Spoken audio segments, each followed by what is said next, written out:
It's time for this week's episode of Brandon Sports Talk, featuring in-depth interviews from those who are trending in the world of athletics. And now, here's the host of Brandon Sports Talk, Brandon Pate.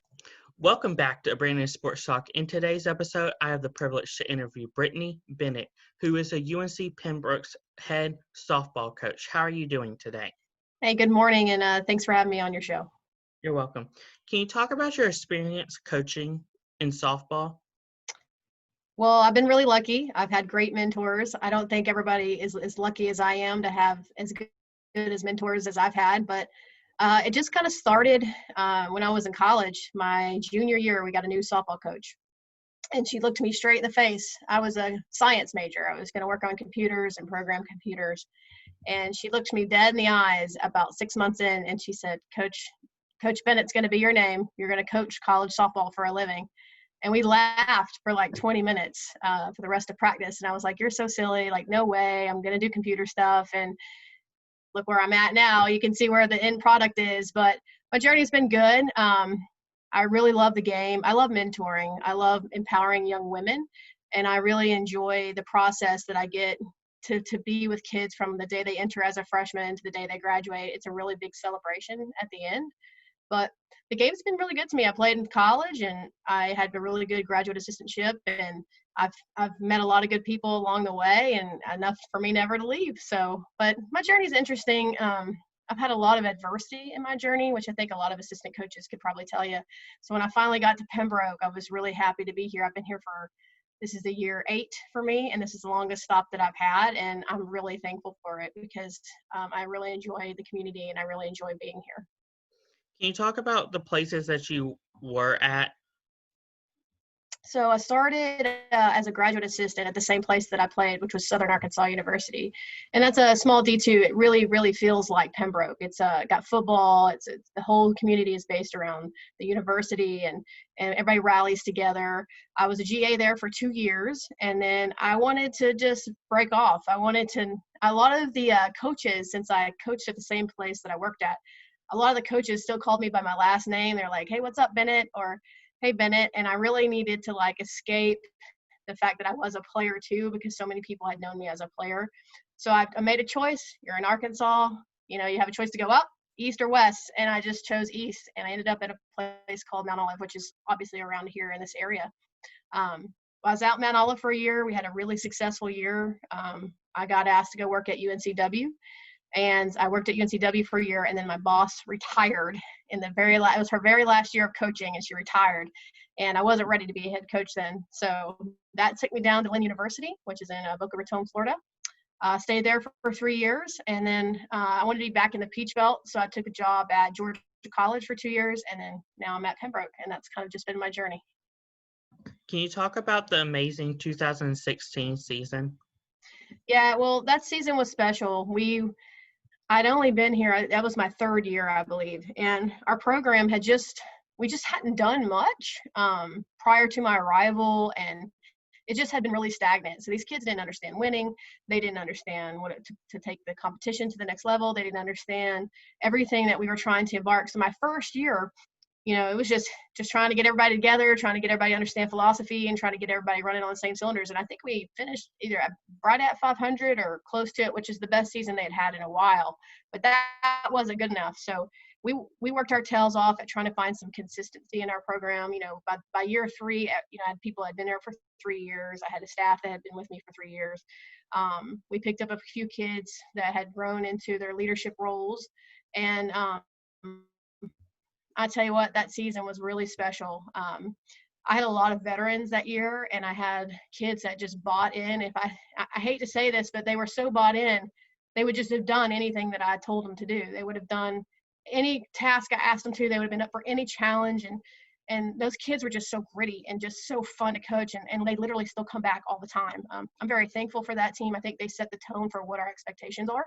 But I think we missed regionals by 2 games, and they hadn't been to regionals in almost 10 years. So we win 2 more games that year. Maybe we go to regionals, but that 16 team is going to be really special to me for a long time. Can you talk about being the assistant coach at UNCW and what that experience was like?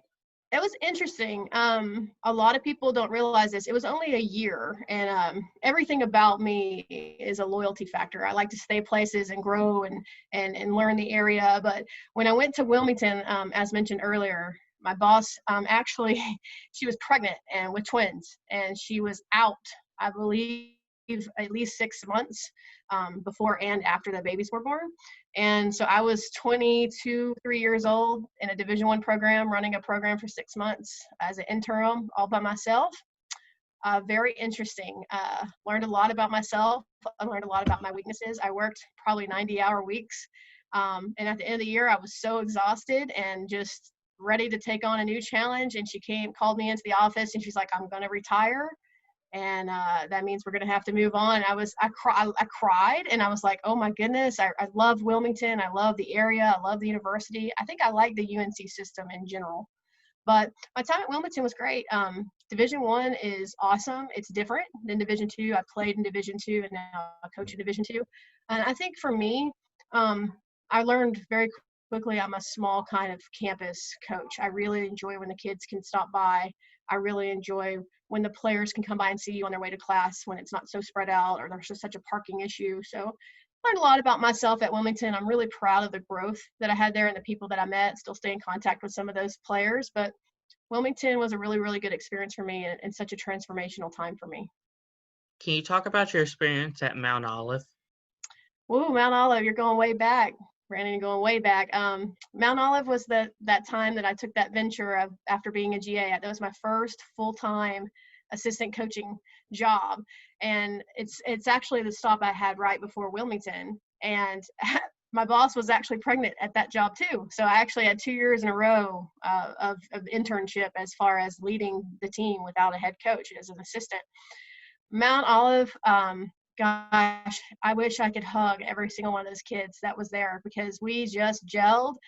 They had this new, fresh, young assistant coach. I was probably barely even, probably deserving to be an assistant coach at that point. And Jamie Kyla Higginbotham was the coach there.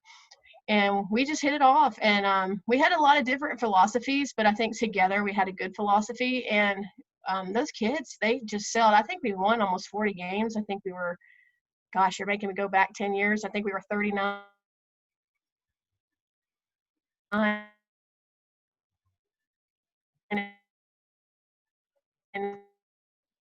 19.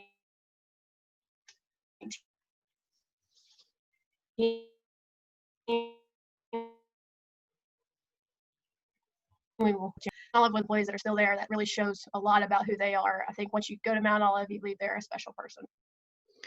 Can you talk about what you've achieved at Pembroke so far? Well, one of the things we wanted to do is we want to go to regionals. And like I said, that 16 team barely missed it. We started off a little rocky this year, but we showed a lot of signs from the 16 team where we won. I think we had won 9 out of 10 when we got shut down. I think we finished on like a shutout and a perfect game. This actual last team we had reminded me so much of that. So some things at Pembroke that we've accomplished where we got to the conference tournament, which they hadn't been in forever. We made it to the semifinals round and almost knocked off the #1 team in the nation that year. 2 years ago at the conference tournament, we were 1 out away from beating North Georgia and heading to the finals. We're just trying to get to the championship game. You have to teach kids how to win, and you have to tell them how to grind, and you have to teach them that once you win a game, you can't shut down. You just have to keep going. So some of the things at Pembroke, I feel my light just kicked out. One of the things I'm really proud of is that we're learning how to win. We're doing it the right way. And I'm graduating kids all along the process. These kids are getting jobs. They're entering the market and they're ready. And they're becoming very, very good citizens of society. And as a woman, we want to enter that job market. We want to be able to interview. We want to be able to get that job and land that big time job. And our kids are getting degrees and they're getting jobs and they're leaving here. Since there's not so much of that professional league after our college setting, I'm trying to make strong, independent women. And I think we're doing a good job of that here. Can you talk about what you're going to build on in this upcoming year with Corona cutting the season? I don't know. I think the good thing is that all of us coaches and all of the sports world is in this together. So at least I have other people that it's not like Pembroke's going through this and no one across the West Coast going through it. So for me, I'm just trying to lean on some mentors. I'm trying to figure out when we can practice again. I'm really hoping, rumor has it, that maybe at the end of the year there might be a vaccine. Obviously, I don't know. I'm not a scientist, but this fall, I think, is so important that we just get around our players. I haven't seen my players on a softball field since March 6th. And if you think about it, that's a long, long time for an athlete not to be in front of their coach. Because even summer, we would play up until May. They'd have June and July off, and we're right back at it in August. So you're talking going from a 2-month layoff to a 6-month layoff, possibly 7, possibly 8. So for me, I think it's just about getting my kids probably some strength and core back with the gyms being gone. They've lost some strength, but not by fault. I think just getting them in the routine and giving them some discipline and allowing them to grow and be a teammate. Learn the freshmen. We want to get these freshmen on the field and see what they're about. But I think for me in the fall, I think you've got 2 different segments here. Honestly, the next 6 months is, can we just get them on the field, and can we just start to work as a team, and can we figure out how to play softball again? In the process, can we grow some relationships? Can we figure out who we are and what's our depth issue? And then I think after January, I think it's more about who's going to compete, who's going to be successful, who's going to get it done consistently, and whose body's going to hold up, after such a weird summer. I think in about a year, we'll have a really good indicator that COVID actually was really harmful for an athlete's body, just because of the lack of gym access, the lack of the ability to train, just trying to prevent injuries and doing a soft, cautious approach to getting these kids back in shape. Can you talk about the recruitment process and what it's like as a coach going after these players, with also them not being able to play probably their senior year? Interesting. We turned into virtual recruiters this summer. All coaches had in Division I, Division II couldn't be on site. And so we were dealing with camera fail issues, and we were dealing with the camera. Like in our sport, no one pans. They stick that camera on the back of the fence, and sometimes you can't even see first base, so you don't know if she was out, if she was safe. You just listen to the crowd. I think it's been challenging. I think there's a good culture in our program. I think that we're player-led here at Pembroke. That's taken many, many years to kind of establish that. But I think what's happened is, in our culture, you've got to be a good teammate. You've got to work hard, and you've got to contribute, and you've got to do your job, and you've got to put your head down sometimes and do the work. And that's the culture that we've created, along with we'll also have fun and enjoy each other's company and grind on the field and laugh. And what's happened is, when I used to go on site, so last summer, not this past summer, I can go watch a kid strike out. Let's say I'm watching a kid, she strikes out. I can watch her walk all the way back to the dugout. I can watch her interact with her teammates, and I can watch her interact with her coach, and I can watch her sit in the dugout after that big failure moment. And I can really assess, is that kid able to bounce back from failure? Is that kid a good teammate? Is she respectful to her coaches? Is she respectful to her parents? And those are the kids we want in our program, the kids that are respectful to their parents and the program and the coach and their teammates, and failure doesn't affect them as much. They know how to handle adversity. And we just missed all of those components, I think, this summer, because we weren't able to see those parts of the game. So it's been interesting. The recruiting process is different. We really haven't had many visits. We had also identified a lot of 21s and 22s early, because softball is a little earlier. So now that the period has opened up for 22s, we've been in contact with them, but not really having anybody on campus yet. I think we're going to kind of wait till the beginning of the year, hopefully, when maybe everything's a little bit more settled down. But the process is easy for me. There's a lot of talent out there, especially in the state of North Carolina, and we've gotten a lot of local talent lately, which I'm really excited about. But the process is easy. You show up, you do the work, you hustle on and off the field, and your talent will speak for itself eventually.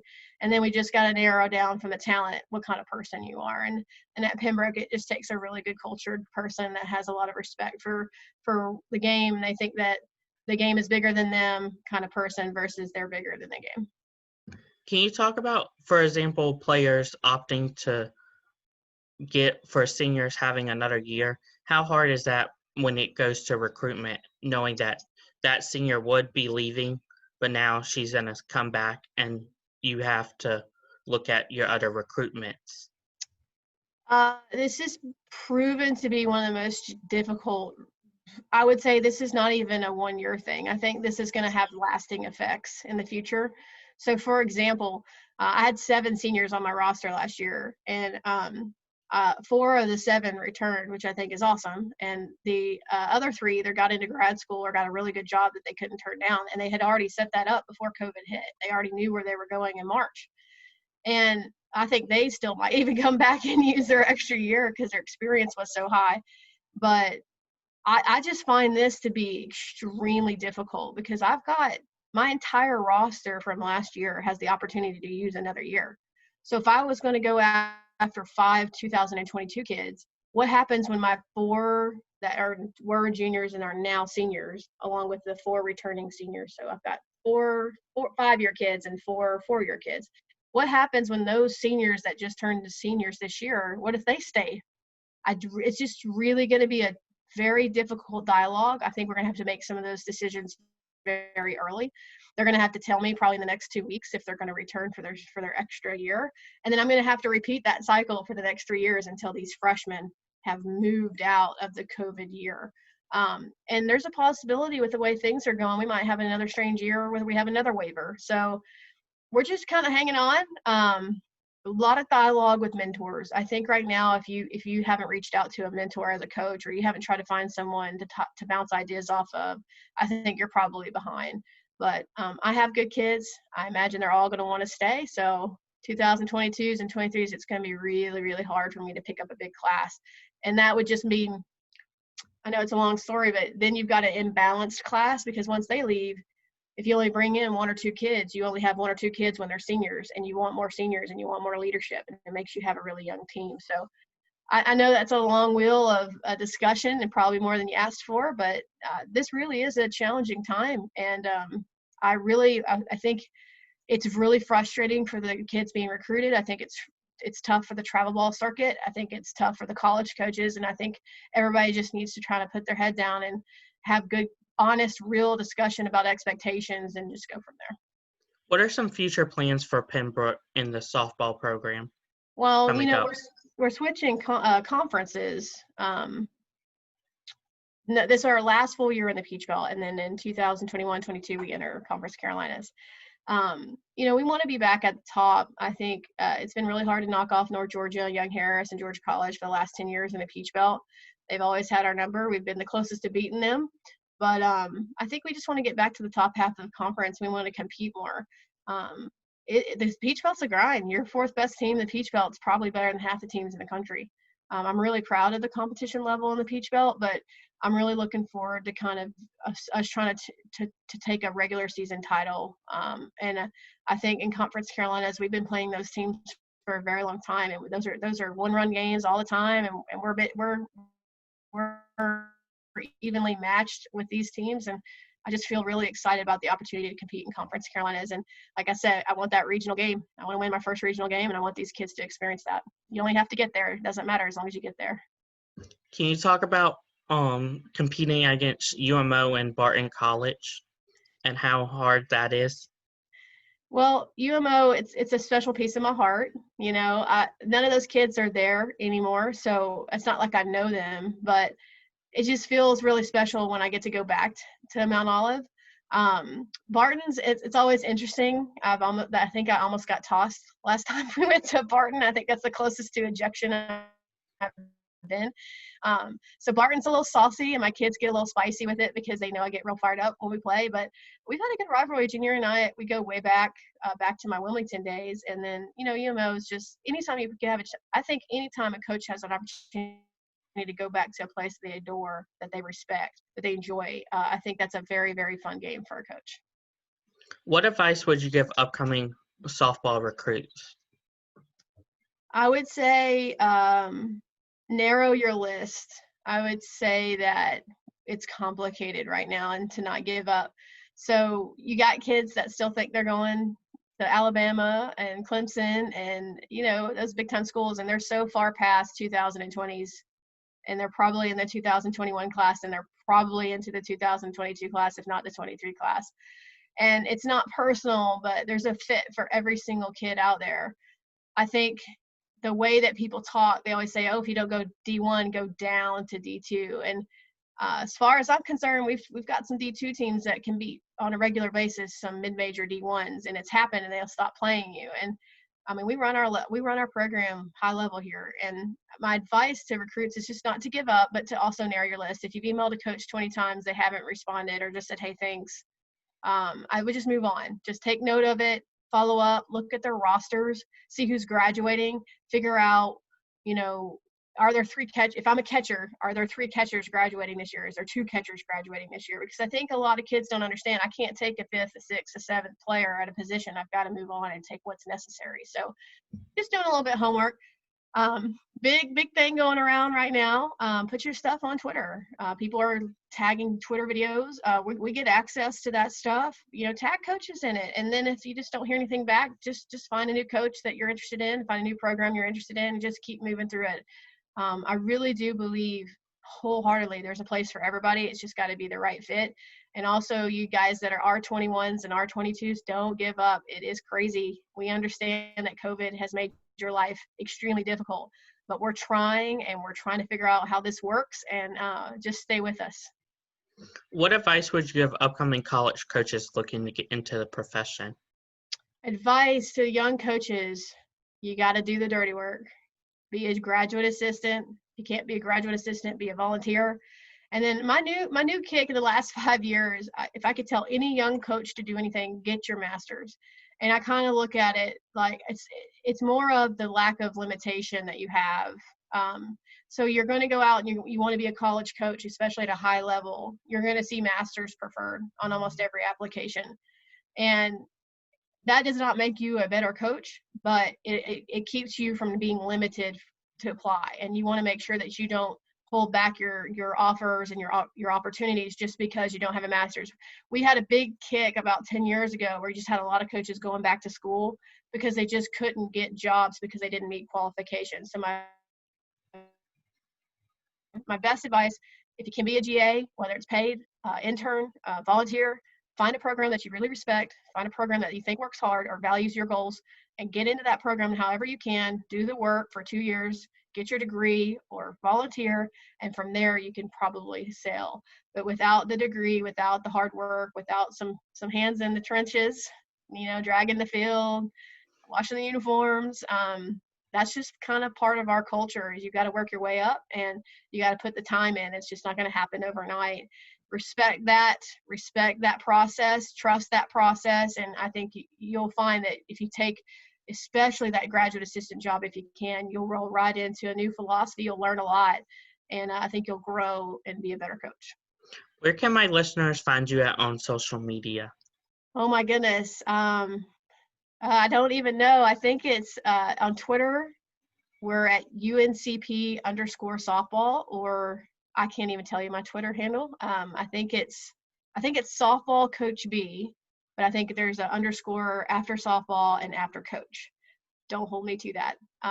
Maybe you could put the link in the description, but that's where you can find us. If not, just find UNCP softball on Twitter and Instagram, and you'll be able to find somewhere me in that. But I think kids follow. We have a lot of followers on Twitter.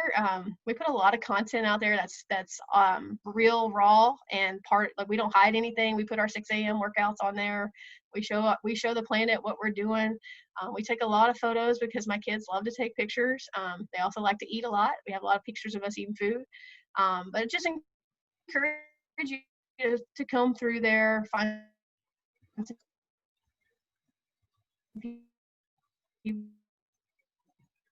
on the teamwork and find a program that works. I'm not the best at social media, but tell people, feel free to reach out. Just know that we can't tag people in posts until they're signed. Thank you, Coach Brittany Bennett, for your interview, and best of luck at UNC Pembroke. You can find Brandon Sports Talk on Facebook at Brandon Sports Talk, Instagram at Brandon Sports Talk, Twitter at @talk_Brandon, and you can find me on YouTube at Brandon Sports Talk. Don't forget to like, comment, and subscribe. Thank you again for your interview, and best of luck in your future. Hey, thanks, Brandon. We appreciate it.